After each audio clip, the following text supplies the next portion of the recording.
Comer é um ato político. Não comer também é.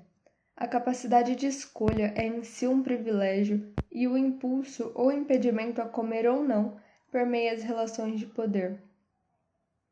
A alimentação só pode começar a ser entendida através da consciência dela enquanto processo histórico. Quando nossa espécie vivia da coleta, era coletar ou padecer. Quando tivemos a revolução agrícola, era plantar ou padecer.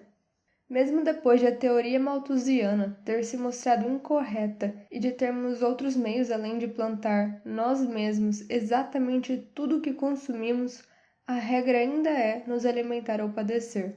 Ou quem sabe, padecer nos alimentando, mas vou falar disso mais tarde nesse podcast. Pelo menos 3 vezes por dia, sentados, em pé ou andando, estamos comendo. Nos encontramos ao redor da mesa múltiplas vezes por ano, em celebrações, e toda vez que é um marco zero, toda vez que se passa um ano completo de nosso nascimento. A escolha de executar essas espécies de rituais, banquetes ou não, é um gigantesco privilégio em vista da realidade de milhares de pessoas ainda hoje. Ser impedido de comer, passar fome, é crime humanitário. Segundo Amartya Sen, indiano ganhador do Prêmio Nobel de Economia de 98 e criador do IDH, o Índice de Desenvolvimento Humano, em conjunto com Arup Huk-Ak, defende a tese que, na verdade, a fome não se verifica pela ausência de alimentos, mas sim pela dificuldade econômica de acesso ao mercado, e isso justificaria a importância do Estado no fornecimento das condições básicas de vida à população. Defende que o desenvolvimento está ligado não somente ao poder de compra, mas também à liberdade instrumental, que diz respeito às liberdades individuais, e à liberdade constitutiva, que diz respeito ao direito ao voto e ao exercício da cidadania. Sen afirma que o melhor meio de manter essas liberdades é através da democracia, com a máxima de que não pode haver fome coletiva em sociedades totalmente democráticas. Essas ideias podem ser encontradas nos livros Pobreza e Fome, um ensaio sobre direitos, e Privação e Desenvolvimento como Liberdade. Bom, dentre os causadores da fome, podemos acrescentar às causas já citadas a instabilidade política, seja por guerras, conflitos civis ou invasões, a ineficácia ou má administração dos recursos naturais, epidemias, concentração fundiária de renda, influência de transnacionais de alimentos na produção e nos hábitos alimentares, a utilização da diplomacia dos alimentos como arma nas relações entre os países, o difícil acesso aos meios de produção pelos trabalhadores rurais sem terra ou pela população em geral, dívida externa e canalização de recursos para a produção de materiais bélicos. De acordo com Charles Smith, especialista em Oriente Médio e Iêmen do Instituto de Oriente Médio em Washington e professor da Universidade de Towson, em Baltimore, em entrevista ao G1 em 2016, todo o arroz e 90% do trigo do Iêmen era importado e, com o bloqueio da coalizão saudita, a economia foi estagnada, causando a escassez de comida e inflação alta. Na verdade, essa tensão no Iêmen começou lá na Primavera Árabe e foi piorando desde então, quando os xiitas Houthis investiram em protestos contra o presidente do país e tentaram dominar algumas regiões. Para quem quiser saber mais sobre o conflito, as notícias estarão na descrição do vídeo.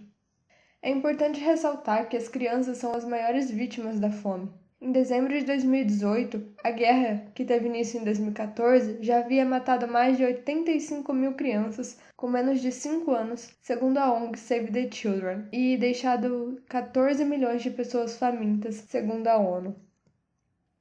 E aqui é essencial falar que existe essa fome extrema e também a chamada fome oculta, ou subnutrição. Ela se percebe não quando não há o que comer, mas quando a alimentação diária não abarca os micronutrientes necessários para uma alimentação saudável e balanceada, como o ferro, o cálcio e as vitaminas A e D. Esse tipo de fome também invalida e subjuga e está intrinsecamente ligada às redes de fast food e doces com calorias vazias.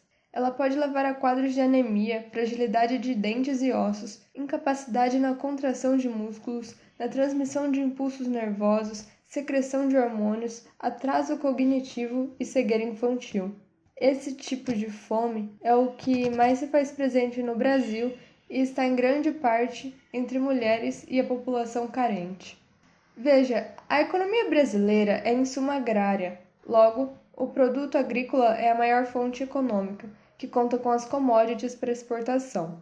Nesse ínterim, os latifundiários são de grande impacto na economia do país, e seu viés monocultor empobrece o solo e deixa a economia brasileira ainda mais sensível a fatores ambientais.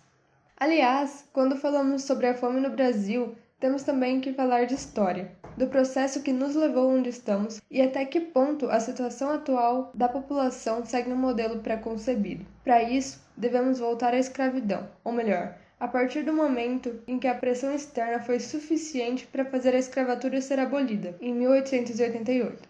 Nesse momento, a população, que deveria ser subsidiada pelo governo no processo de reestruturação e entendimento de si como cidadão, não foi. O governo não se manifestou em logística nem se interessou em abarcar essa parcela da população.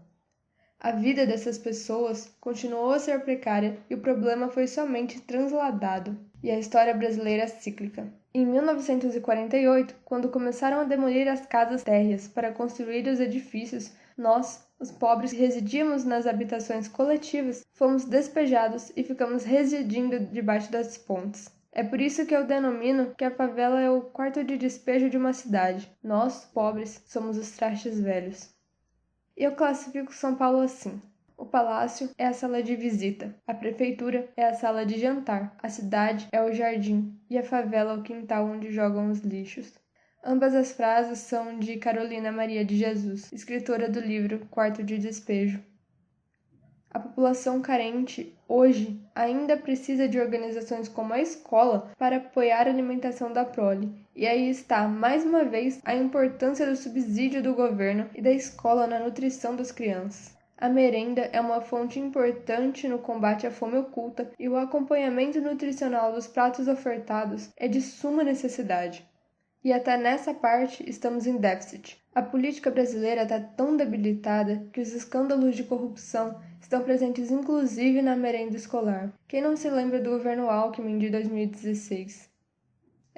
A democracia está perdendo seus adeptos. No nosso país, tudo está enfraquecendo. O dinheiro é fraco, a democracia é fraca e os políticos fraquíssimos. E tudo que está fraco morre um dia. Carolina Maria de Jesus.